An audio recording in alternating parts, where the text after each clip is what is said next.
السلام علیکم. زما نوم عیسی خان ایډوکیټ دی او زما وروڼو په دې پولیو ویکسین باندې د نن نه 10 کال وړاندې تقریبا ما کیس کړو په پېښور های کورټ کې. دا د ملک خلاف یو ډېر لویه منصوبه ده،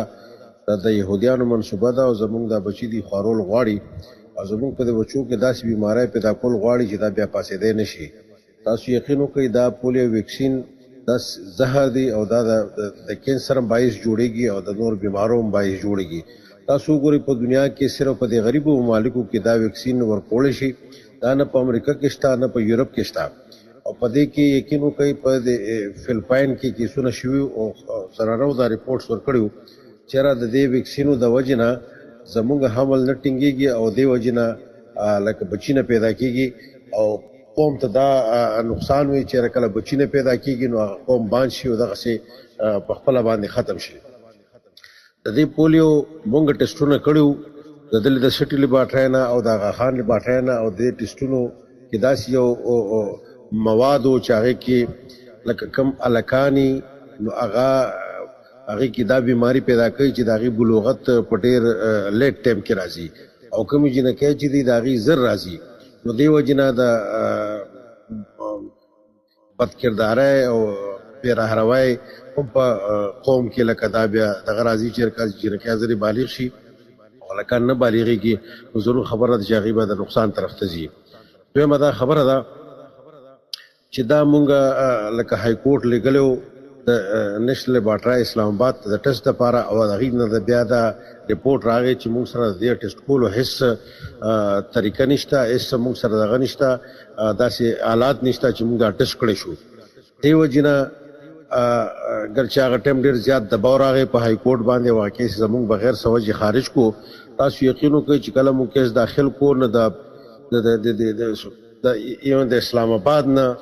د یوروپین راغه او زموږ د صوبې نه هم خلک راغه او په دې های کورټ کې یو غوبل جوړ شو چېرې په پولیو ویکسین خلاف. نو زه حیران په دې وم چې یاره د دې خلکو سره زموږ د بچو دومره غم دی چې دی یو طرف مونږ بمباری کوي بل طرف په مونږ قات راولي بل طرف ته په مونږ باندې یعنې هر هغه حربه استعمالوي چې زموږ قوم تباه شي او زموږ دومره غم اخیستي دي چې د پولیو ویکسین د یو بچي پسې ګرځي. دا د یورپ یو سازش دی، د امریکې یو سازش دی او دا ملک کې لکه د بچو کې نقصان پیدا کول غواړي چې دا بچي بیا پاسېدی نه شي او زموږ سره بیا مقابله نه شي کولی. دې ویکسینو زمونږ په ملک کې زمونږ د بعضې ډاکټران یا بعضې بیروکریټ دا کرپټ خلک دي او د کرپشن د وجې نه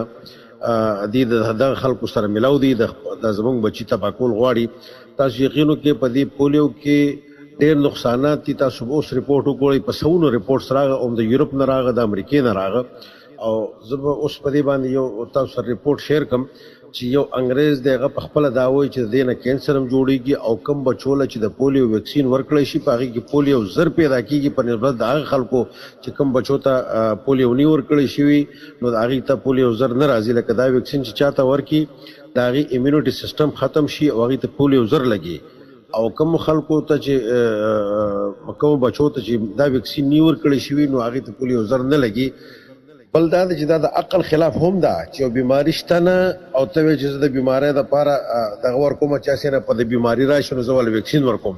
لکه دې مقصد دا دی چې په سړي ته به نه ده راغلی او ته وایې چې زه مخکې نه وله ګولۍ ورکوم یا ویکسین ورکوم چاسې نه په ده به راشي یا داسې بله بیماري ده یو سړی وایي چې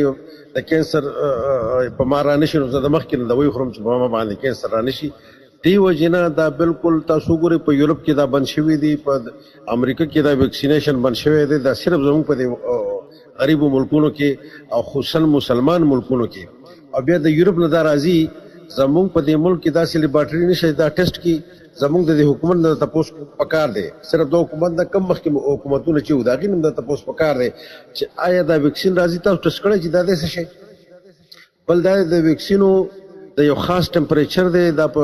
فرج کې ساتلی شوی یو خاص ټمپریچر باندې چې د هغې نه دا لږ شه نه ګرم شي دې کې نقصان پیدا کېږي. دا ویکسینیشن د دې ډاکټرانو خلاف هم دا خلک را پاسېده پکار دی چې کم په دې ویکسینیشن کې شامل دي دوی په لکونه روپۍ په دې کې تنخوا لي. دې ته نور هم مراعات میلاو وي او دا د یورپ یو ایجنډا ده چې زموږ په دې ملک کې چلیږي. دغه سي د دې حکومت خلاف هم را پاسې د پکار دي چې ویکسینیشن دی یا بند کی او یا د دې خلاف را پاسې د پکار دي. تنن کوم واقعیت چې دا د یقینا افسوسناک ده او دا د دې ثبوت ته چې دا لکه د بچو خلاف یو سازش ته دا بچی ته نه بچ کی او کم پولیس والا چې راځي غم ته د گریوان نو سي چاره ته اختیار چا در کړی دی او دې د مونږ ته هغه قانون خو چې د هغه قانون لاندې زه ویکسین نه چول غواړم او دې به ماته راکړي دا دې چې کوم ځای دمکیا ورکوي په کوم خلکو باندې روب دا بچي او په کوم باندې په زور اچي دا یقینا د قانون خلاف دی او دې خلاف کیسونه کار دي د خلک لاړ شي پټانو کیسونه درج کی یا دراشي زه په پېښور های کورټ کې پریکټس کوم څوک چې راځي زه فی سبیل الله داغي امداد کولو ته تیار یم او زه اوس ان شاء الله یو بل کیس کوم په دې ویکسینیشن باندې او د ډاکټرانو او د بیوروکراټو او د پاکستان حکومت خلاف او د خیبر پختونخوا حکومت خلاف چې دا کم سازش روان دي او د دې مخنیوي نه کوي بلکې د دې پاغي کې شامل دي په دې زه دا وایم چې د دې وجه نه شامل چې کرپشن کې خو تر دې حد شامل دي چې په دې غفلت خولې دي او په دې کې لکه د غفلت ارتکاب کړي دي چې دې دا نه ګوري چې دا ویکسینیشن څه شی دی. دې وجه نه کوم خلکو ته چې تکلیف رسیدي دي هغه تم د علل اعلان ویم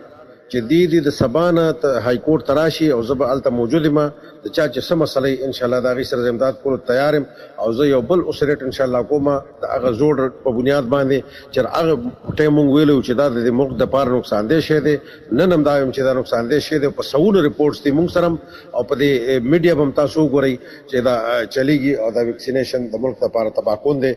تاسو ته چې هر بچي د دینه بچ کی او چریم دا ویکسینیشن که هر یو ویکسین دی کغه د پولیو دی او کغه